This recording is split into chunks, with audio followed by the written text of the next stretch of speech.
매년 봄 최고의 모종을 꿈꾸며 상토를 구입하시죠. 하지만 잠깐만요. 여러분이 무심코 집어든 그 흙 한 포대가 한 해 농사를 완전히 망칠 수도 있다는 사실 알고 계셨나요? 많은 분들이 다 거기겠지 생각하며 가장 저렴하거나 혹은 포장이 제일 예쁜 흙을 고르시곤 합니다. 바로 그게 비극의 시작입니다. 오늘 영상에서는 상토 포장지 뒤에 숨겨진 비밀과 좋은 흙과 나쁜 흙을 구별하는 전문가의 비법을 모두 공개하겠습니다. 이 영상을 끝까지 보시면 여러분은 다시는 잘못된 상토 선택으로 눈물 흘리는 일은 없으실 겁니다. 오히려 주변에서 어떤 흙을 사야 하냐고 물어보는 전문가가 되어 있을 거예요. 자, 그럼 시작해볼까요? 본격적으로 상토를 파헤치기 전에 우리가 왜 이렇게 상토에 신경을 써야 하는지부터 짚고 넘어가야 합니다. 아기에게 아무거나 먹이지 않는 것처럼 갓 태어난 어린 모종에게는 특별한 환경이 필요합니다. 밭에 있는 흙, 즉 노지흙은 수많은 미생물, 병균, 잡초 씨앗을 품고 있고 양분도 불균이라며 입자가 너무 단단해서 연약한 뿌리가 뻗어나가기 어렵습니다. 그래서 우리는 상토라는 인공적인 흙을 사용합니다.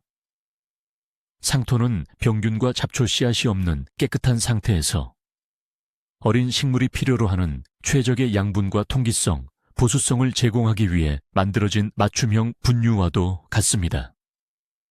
과거에는 농부들이 직접 흙을 소독하고 여러 재료를 섞어 상토를 만들었지만 지금은 누구나 쉽게 구매할 수 있는 시대가 되었죠. 하지만 편리해진 만큼 수많은 제품들 속에서 진짜 좋은 분유를 골라내는 눈이 더욱 중요해졌습니다. 잘못된 선택은 시작부터 식물의 성장을 방해하고 결국 시간과 노력, 돈까지 모두 낭비하는 결과를 낳게 됩니다. 첫 번째로 깨부숴야 할 가장 큰 착각은 바로 만능 상토라는 신화입니다. 많은 제품들이 원예용, 분갈이용, 모든 작물용이라는 이름표를 달고 우리를 유혹합니다. 하지만 생각해보세요. 물을 좋아하는 식물과 건조하게 자라야 하는 식물이 어떻게 같은 흙에서 행복할 수 있을까요? 토마토와 상추가 필요로 하는 양분은 엄연히 다릅니다. 만능이라는 말은 사실 어느 것에도 특화되지 않았다는 뜻일 수 있습니다. 특히 씨앗을 발화시키는 파종용 상토는 양분이 거의 없고 매우 가벼워야 하는 반면 모종을 키우는 육묘용 상토는 초기 성장을 위한 적절한 양분을 포함해야 합니다. 그런데 이 모든 것을 하나의 제품으로 해결하려는 것은 신생에게 어른 밥을 주는 것과 마찬가지입니다. 따라서 내가 어떤 작물의 씨앗을 심을 것인지 아니면 이미 자란 모종을 옮겨 심을 것인지 명확히 하고 그 용도에 맞는 전용 상토를 고르는 것이 실패를 줄이는 가장 기본적인 첫걸음입니다. 포장지에 그려진 예쁜 꽃이나 풍성한 채소 그림에 현혹되지 마세요. 중요한 것은 그림이 아니라 내 식물의 필요에 맞는가 하는 점입니다. 그렇다면 무엇을 보고 판단해야 할까요? 바로 포장지 뒷면에 깨알같이 적힌 성분표입니다. 많은 분들이 이 부분을 그냥 지나치지만 좋은 상토를 고르는 가장 중요한 단서가 여기에 모두 숨어 있습니다. 마치 우리가 식품을 살 때 영양성 분표를 확인하는 것과 같습니다. 가장 먼저 주원료를 확인하세요. 보통 피트모스, 코코피트, 펄라이트, 질석 등이 적혀 있을 겁니다. 이 원료들의 이름과 비율을 보면 이 흙이 물을 잘 머금는 흙인지 아니면 물이 잘 빠지는 흙인지 대략적으로 짐작할 수 있습니다. 예를 들어 피트모스 함량이 높으면 보수성이 좋고 펄라이트 함량이 높으면 배수성과 통기성이 좋다고 해석할 수 있죠. 그 다음으로는 pH, 즉 산도를 확인해야 합니다. 대부분의 작물은 약산성인 pH 5.5에서 6.5 사이를 선호합니다. 이 범위를 크게 벗어난다면 식물이 양분을 제대로 흡수하지 못해 비싼 비료를 줘도 소용이 없게 됩니다. 마지막으로 비료 성분, 즉 NPK 함량을 보세요. 초기 육묘용 상토는 비료 함량이 너무 높지 않은 것이 좋습니다. 이 숫자들을 이해하는 것이 처음에는 어렵게 느껴질 수 있지만 오늘 영상을 통해 하나씩 배우고 나면 앞으로는 성분표만 봐도 좋은 흙인지 아닌지 바로 구별할 수 있게 될 겁니다. 상토의 가장 기본이 되는 재료는 바로 피트모스입니다. 피트모스는 수천 년에 걸쳐 습지에서 이끼가 퇴적되어 만들어진 유기물로 자기 무게의 20배에 달하는 물을 흡수할 수 있는 놀라운 능력을 가졌습니다. 그래서 상토의 보수성을 책임지는 핵심 재료로 사용되죠. 하지만 모든 피트모스가 똑같지는 않습니다. 크게 두 종류로 나눌 수 있는데 바로 화이트 피트모스라고도 불리는 스페그넘 피트모스와 블랙 피트모스입니다. 스페그넘 피트모스는 상대적으로 분해가 덜 되어 구조가 살아있고 색이 밝은 갈색을 띱니다. 공기를 많이 함유하고 있어 통기성과 보수성이 모두 우수하며 고급 상토에 주로 사용됩니다. 반면 블랙 피트모스는 분해가 많이 진행되어 입자가 곱고 색이 검은색에 가깝습니다. 가격은 저렴하지만 물에 젖으면 진흙처럼 굳어버려 통기성이 급격히 나빠지는 단점이 있습니다. 저가형 상토 중에는 이 블랙 피트모스를 주원료로 사용한 경우가 많습니다. 만약 여러분이 산 상토가 물을 주니 딱딱하게 굳는다면 블랙 피트모스 함량이 높은 것은 아닌지 의심해 봐야 합니다. 좋은 상토는 물을 줘도 푸석푸석한 구조를 유지해야 뿌리가 숨을 쉴 수 있습니다. 앞서 성분표에서 pH, 즉 산도를 확인해야 한다고 말씀드렸죠. 이것은 아무리 강조해도 지나치지 않을 만큼 중요합니다. 식물은 흙이 너무 산성이거나 알칼리성이면 특정 양분을 흡수하지 못하는 영양 불균형 상태에 빠집니다. 마치 우리가 특정 음식을 먹어도 몸에서 흡수를 못하는 것과 같습니다. 대부분의 채소 모종은 pH 5.5에서 6.5 사이의 약산성 토양에서 가장 건강하게 자랍니다. 상토의 주재료인 피트모스는 원래 강한 산성을 띠기 때문에 생산 과정에서 석회나 백운석 등을 첨가하여 pH를 조절합니다. 그런데 일부 저가형 상토는 이 pH 조절 과정이 제대로 이루어지지 않은 경우가 많습니다. pH가 맞지 않는 흙에 심은 모종은 잎이 노랗게 변하거나 성장이 멈추는 등 원인 모를 병에 시달리게 됩니다. 우리는 비료가 부족한가 싶어 더 많은 비료를 주지만 사실은 흙의 산도 문제로 뿌리가 양분을 먹지 못하고 있는 것이죠. 따라서 상토를 구매할 때는 반드시 포장지에 pH가 명확하게 표기되어 있는지 확인하고 표기된 수치가 내가 키우려는 작물에 적합한 범위 내에 있는지 꼭 확인하는 습관을 들여야 합니다. 이 작은 숫자 하나가 여러분의 농사 성패를 좌우할 수 있습니다. 이제 비료 이야기로 넘어가 보겠습니다. 상토 포장지에는 종종 NPK라는 기호와 함께 숫자가 적혀 있는 것을 볼 수 있습니다. 이것은 식물 생장에 필수적인 3대 영양소인 질소 N, 인피, 칼륨 K의 비율을 나타내는 것입니다. 질소는 잎과 줄기의 성장을 돕고 이는 뿌리 발달과 꽃, 열매에 관여하며 칼륨은 식물 전체의 건강과 병 저항성을 높여줍니다. 이 숫자들을 보면 해당 상토가 어떤 목적에 더 중점을 두고 만들어졌는지 알 수 있습니다. 예를 들어 질소 함량이 높다면 IP 채소를 키우는데 더 유리할 수 있습니다. 그런데 여기서 중요한 함정이 있습니다. 많은 분들이 이 숫자가 높을수록 좋은 상토라고 생각하지만 어린 모종에게는 절대 그렇지 않습니다. 과도한 초기 비료는 오히려 연약한 뿌리를 태워버리는 결과를 낳을 수 있습니다. 이를 비료장애라고 부릅니다. 특히 씨앗을 막 발화시키는 파종 단계에서는 비료가 거의 없는 상토가 더 안전합니다. 씨앗 자체에 발화에 필요한 양분이 들어있기 때문이죠. 모종이 어느 정도 자란 후에 필요한 양분을 추가로 공급해 주는 것이 훨씬 효과적입니다.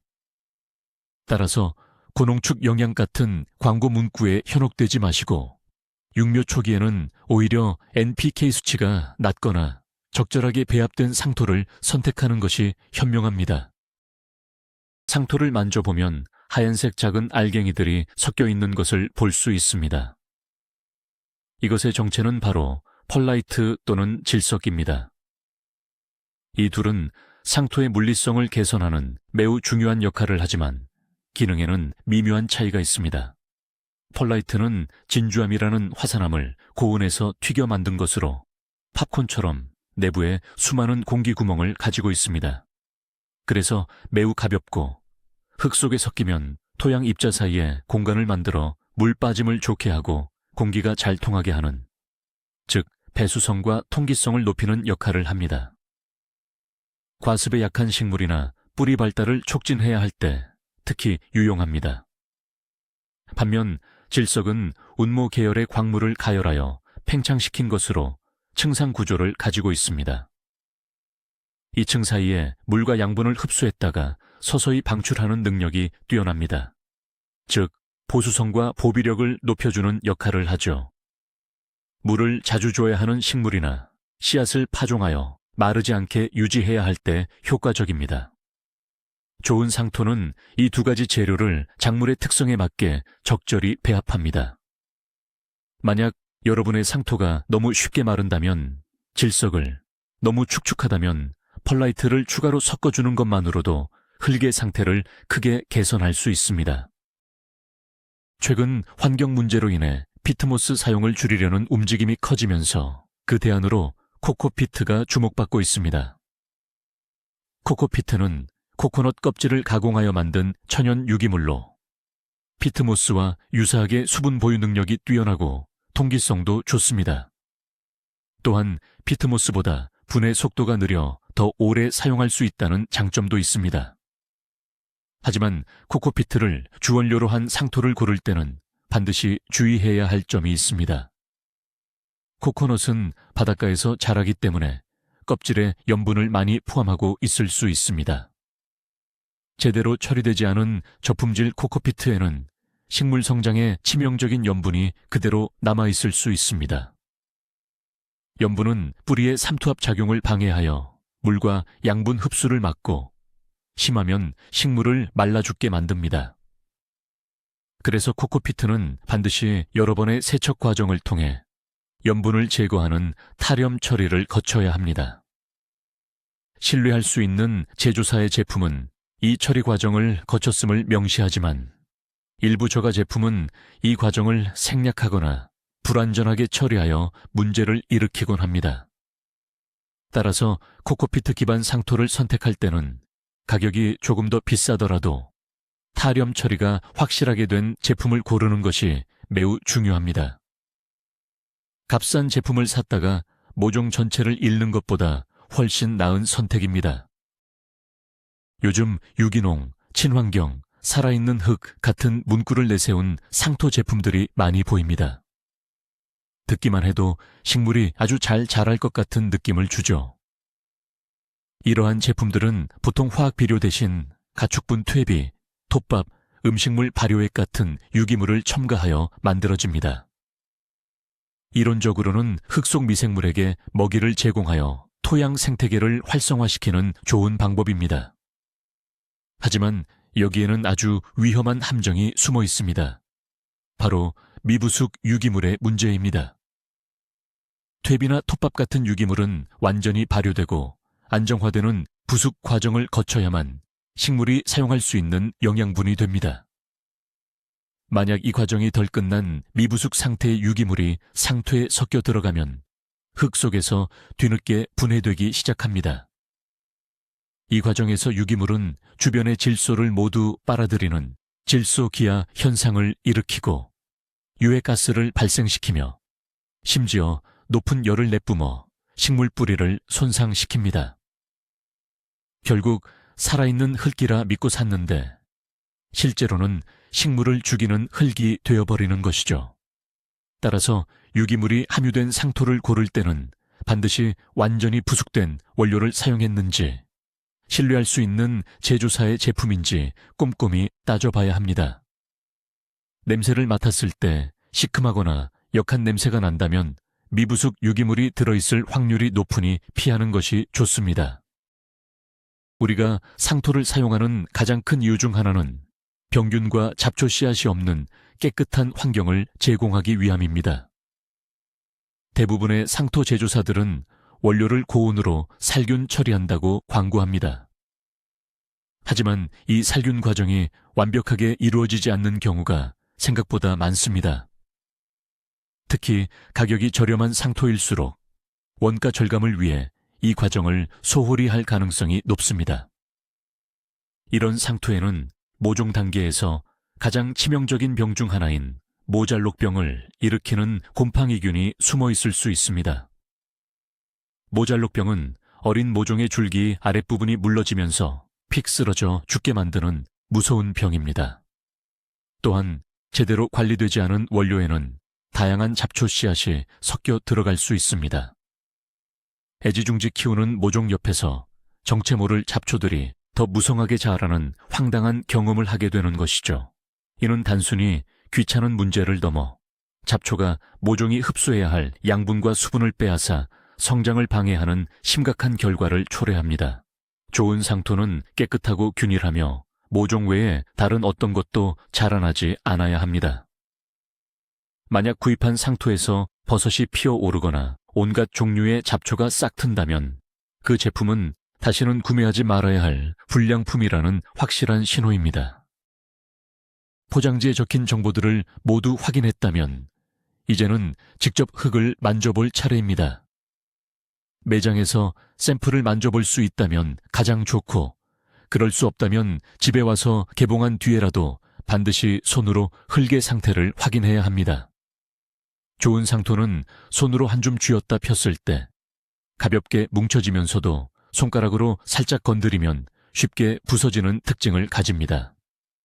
이것은 흙입자 사이에 적절한 공기층이 형성되어 있어 통기성이 좋고 동시에 수분을 머금을 수 있는 능력을 갖추고 있다는 증거입니다.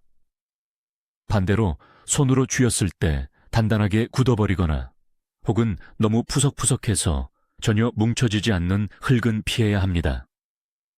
진흙처럼 뭉쳐지는 흙은 배수가 불량하여 뿌리를 썩게 만들고 모래처럼 흩어지는 흙은 물을 너무 빨리 배출시켜 모종을 말라 죽게 할 수 있습니다. 또한 손으로 흙을 비볐을 때 나무 조각이나 비닐, 돌멩이 같은 이물질이 많이 만져지는지도 확인해야 합니다.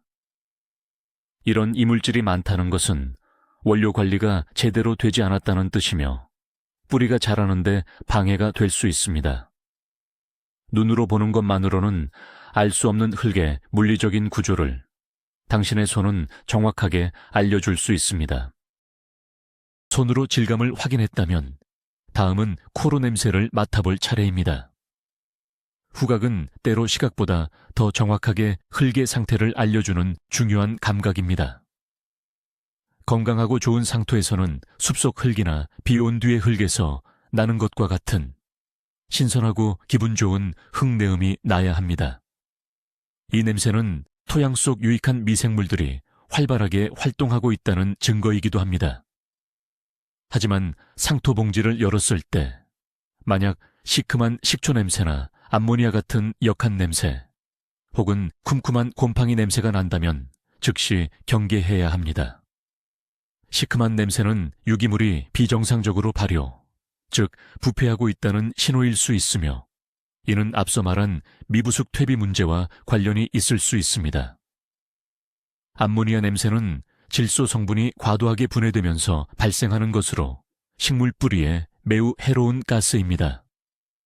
곰팡이 냄새는 말 그대로 유해한 곰팡이가 번식하고 있다는 뜻이며 이는 보관 과정이 잘못되었거나 원료 자체가 오염되었을 가능성을 시사합니다.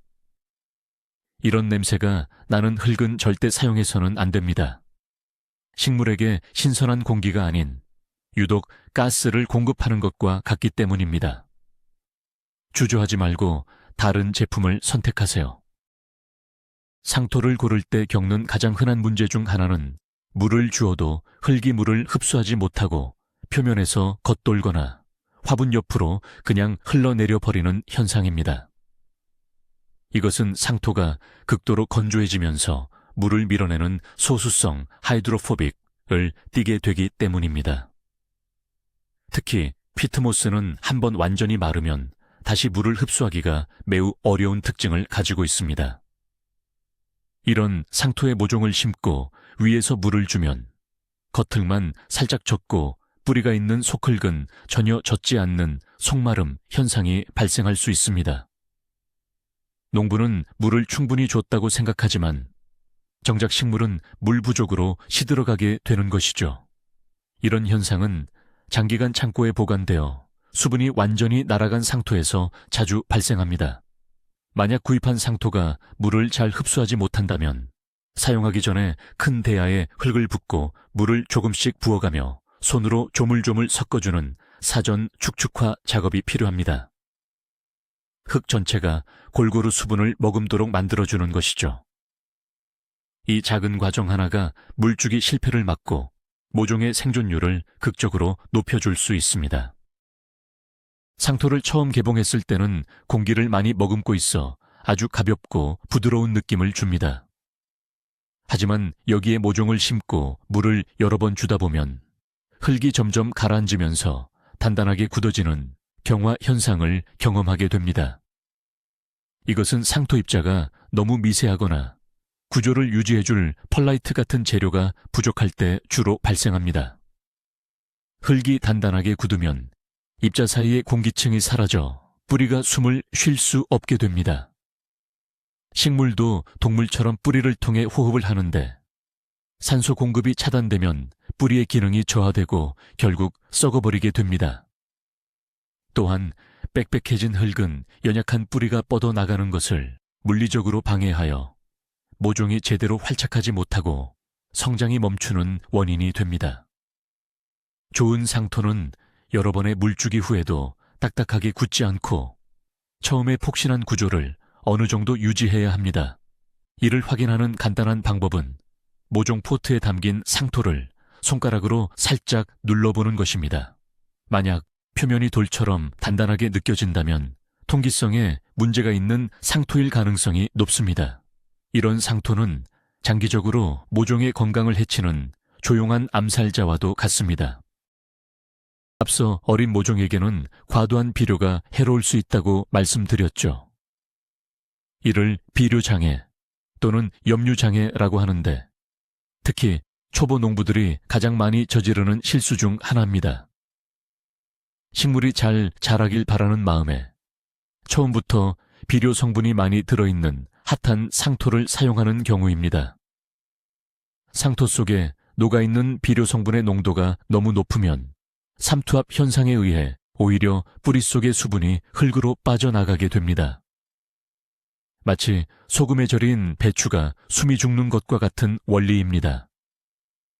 이로 인해 뿌리는 심하게 손상되고 잎 끝이 타들어가거나 식물 전체가 시들어 죽게 됩니다.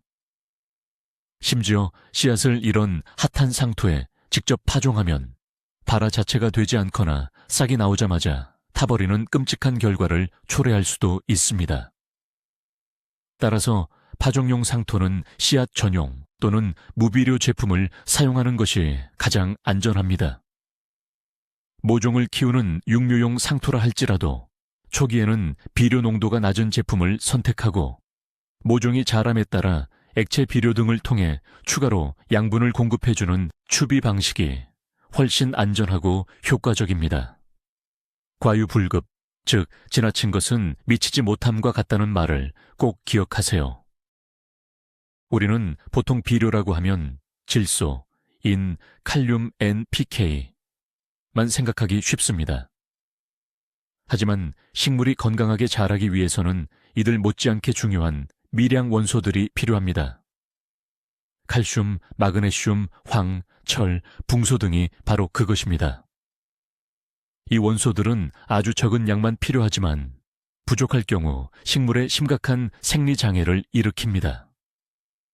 예를 들어 칼슘이 부족하면 토마토 열매의 배꼽 부분이 썩어 들어가는 배꼽썩은병이 발생하고, 마그네슘이 부족하면 인맥 사이가 노랗게 변하는 황화 현상이 나타납니다. 대부분의 상토는 주재료인 피트모스나 코코피트 자체에는 이런 미량 원소들이 거의 포함되어 있지 않습니다. 따라서 제조 과정에서 이러한 미량 원소들을 인위적으로 첨가해 주어야 합니다. 하지만 원가 절감을 위해 이 과정을 생략하는 저가형 상토들이 생각보다 많습니다. 좋은 상토는 성분표에 질소, 인, 칼륨 외에도 다양한 미량 원소들을 함유하고 있음을 명시합니다. 포장지를 꼼꼼히 살펴보고 다양한 미량 원소들이 골고루 포함된 제품을 선택하는 것이 나중에 원인 모를 영양 결핍 증상으로 고생하지 않는 지름길입니다. 작은 차이가 모종의 건강을 결정합니다. 만약 이미 사놓은 상토가 마음에 들지 않거나 조금 부족하다고 느껴진다면 어떻게 해야 할까요? 실망해서 버릴 필요는 없습니다. 몇 가지 재료만 추가하면 평범한 상토를 프리미엄 상토로 업그레이드할 수 있습니다. 가장 쉽고 효과적인 방법은 펄라이트를 추가하는 것입니다. 대부분의 기성 상토는 배수성을 높이기 위해 펄라이트를 더 섞어주는 것이 좋습니다. 상토와 펄라이트를 약 8대, 2 또는 7대 3의 비율로 섞어주면 과습으로 인한 뿌리 썩음을 예방하고 통기성을 크게 향상시킬 수 있습니다. 흙이 너무 빨리 마르는 것이 걱정된다면 보수성을 높여주는 질석을 소량 섞어주는 것도 좋은 방법입니다. 또한 잘 부숙된 퇴비나 지렁이 분변토를 전체 흙량의 10에서 20% 정도 섞어주면 화학 비료가 줄 수 없는 다양한 미량 원소와 유익한 미생물을 공급하여 흙을 더욱 비옥하게 만들 수 있습니다. 단, 앞서 강조했듯이 반드시 완전히 부숙된 제품을 사용해야 합니다. 이렇게 내 손으로 직접 흙을 배합하는 과정은 단순히 흙을 사는 것을 넘어 내 작물의 특성을 더 깊이 이해하고 맞춤형 환경을 제공하는 즐거운 경험이 될 것입니다. 매장에 가보면 토마토 전용, 고추 전용, 상추 전용처럼 특정 작물을 위한 전용 상토들이 있습니다. 일반 원예용 상토보다 가격이 조금 더 비싼 경우가 많아서 과연 이 돈을 더 주고 살 가치가 있는지 고민하게 됩니다. 결론부터 말하자면 경우에 따라서는 충분히 가치가 있습니다. 제대로 만들어진 전용 상토는 해당 작물이 선호하는 최적의 pH와 양분 비율 NPK를 정밀하게 맞춰놓은 제품입니다. 예를 들어 열매를 맺는 과채류인 토마토나 고추는 초기 성장 단계에서 인과 칼륨의 요구량이 높기 때문에 전용 상토에는 이러한 성분들이 강화되어 있을 수 있습니다. 반면 잎을 수확하는 상추 같은 엽채류는 잎이 성장을 촉진하는 질소 성분이 더 중요하겠죠. 또한 블루베리처럼 강한 산성 토양을 요구하는 특수한 작물의 경우 pH가 조절되지 않은 피트모스를 기반으로 한 전용 상토를 사용하는 것이 거의 필수적입니다. 물론 초보자라면 일반적인 육묘용 상토로 시작해서 필요에 따라 비료를 조절해 주는 것으로도 충분히 좋은 결과를 얻을 수 있습니다. 하지만 특정 작물을 대량으로 키우거나 최상의 결과를 얻고 싶다면 전용 상토에 투자하는 것이 시간과 노력을 절약해주는 현명한 선택이 될 수 있습니다. 봄의 상토를 대용량으로 구매했다가 남는 경우가 종종 있습니다. 이 남은 상토를 어떻게 보관하느냐에 따라 내년에도 좋은 상태로 사용할 수 있을지 아니면 쓸모없는 흙더미가 될지가 결정됩니다. 가장 흔한 실수는 상토 포대를 개봉한 채로 비와 햇빛을 맞는 야외에 그대로 방치하는 것입니다. 비를 맞으면 상토가 과도하게 젖어 혐기성 박테리아가 번식하면서 썩어버릴 수 있고, 햇빛에 장시간 노출되면 유기물이 분해되고 수분이 완전히 날아가 딱딱하게 굳어버립니다. 또한 열린 포대 틈으로 잡초 씨앗이나 병균, 벌레 알 등이 들어갈 수도 있습니다. 이렇게 되면 애써 깨끗하게 관리된 상토의 장점이 모두 사라지게 됩니다. 따라서 남은 상토는 반드시 포대 입구를 잘 밀봉하여 비를 맞지 않고 직사광선이 닿지 않는 서늘하고 건조한 실내나 창고에 보관해야 합니다. 만약 원래 포대가 찢어졌다면 큰 비닐봉지나 뚜껑이 있는 플라스틱 통에 옮겨 담는 것이 좋습니다. 제대로만 보관하면 상토는 최소 1년 이상은 품질을 유지할 수 있습니다. 내년 봄 다시 흙을 사러 가는 수고와 비용을 덜 수 있는 간단한 습관입니다. 지금까지 좋은 상토를 고르는 여러 가지 방법을 알아봤지만 반대로 이것만큼은 반드시 피해야 한다는 명백한 위험 신호들도 있습니다. 매장에서 이런 제품을 발견한다면 아무리 가격이 싸더라도 뒤도 돌아보지 말고 내려놓으세요. 첫째, 포장지가 찢어져 있거나 구멍이 나 있는 제품입니다.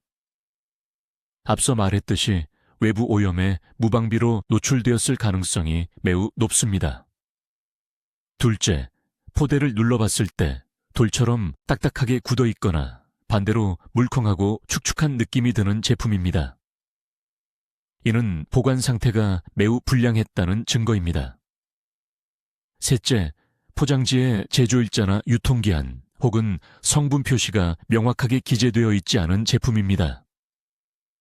자신의 제품에 대한 기본적인 정보조차 제공하지 않는 회사를 신뢰할 수는 없습니다.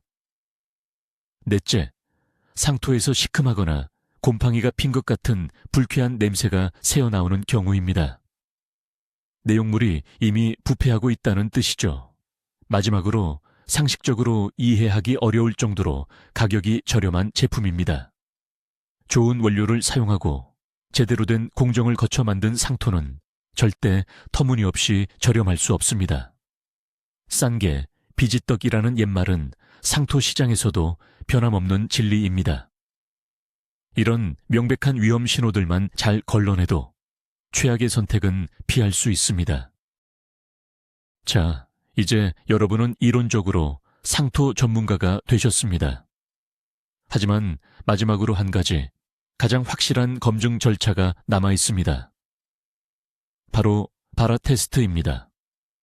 아무리 좋은 상토라고 믿고 구매했더라도 내가 가진 소중한 씨앗 전체를 한 번에 심는 것은 여전히 위험 부담이 있습니다. 만에 하나 그 상토에 문제가 있다면 한 해 농사를 시작도 하기 전에 망쳐버릴 수 있기 때문입니다. 그래서 본격적인 파종에 앞서 작은 포트 몇 개에 구매한 상토를 담고 발화율이 좋고 성장이 빠른 씨앗, 예를 들어 무나 배추 씨앗들 몇 개 심어보는 것입니다. 그리고 며칠간 싹이 정상적으로 잘 트는지, 싹이 나온 후에 모잘록병 같은 문제 없이 건강하게 자라는지 관찰합니다. 만약 발화율이 현저히 낮거나 싹이 올라오자마자 시들거나 쓰러진다면 그 상태는 눈에 보이지 않는 심각한 문제가 있을 수 있습니다. 이 간단한 테스트는 약간의 시간과 노력이 필요하지만 여러분의 귀한 씨앗과 앞으로 쏟아부을 몇 달간의 노력을 지켜주는 가장 확실한 보험이 될 것입니다. 모든 씨앗을 심기 전에 이 마지막 관문을 꼭 거치시길 바랍니다. 오늘 우리는 좋은 상토를 고르기 위해 포장지 뒷면에 성분표를 읽는 법부터 직접 만져보고 냄새를 맡아보는 방법까지 그야말로 상토의 모든 것을 파헤쳐 보았습니다. 핵심을 다시 정리해 볼까요? 첫째, 만능 상토는 없다는 것을 기억하고 내 작물의 용도에 맞는 흙을 선택하세요. 둘째, 피트모스, 코코피트 같은 주원료와 pH, NPK 수치를 반드시 확인하세요. 셋째, 과도한 초기 비료는 어린 모종에게 독이 될 수 있다는 점을 잊지 마세요. 그리고 마지막으로 본격적인 파종 전에는 소량으로 발아 테스트를 해보는 것이 가장 안전합니다. 이제 여러분은 단순히 가격이나 화려한 포장지에 속지 않고 흙의 본질을 꿰뚫어 볼 수 있는 현명한 눈을 가지게 되셨습니다. 좋은 상토를 고르는 것은 단순히 흙을 사는 행위가 아닙니다. 그것은 한 해 농사의 성공적인 시작을 위한 가장 중요한 투자입니다. 이 작은 지식 하나가 여러분의 모종을 병충해로부터 지켜주고 결국 풍성한 수확의 기쁨으로 이끌어줄 것입니다. 오늘 영상이 도움이 되셨다면 구독과 좋아요 버튼 꼭 부탁드립니다. 그리고 여러분이 사용해본 최고의 상토나 혹은 정말 실망스러웠던 최악의 상토가 있다면 댓글로 경험을 공유해 주세요. 다른 분들에게도 아주 귀중한 정보가 될 겁니다. 시청해 주셔서 감사합니다.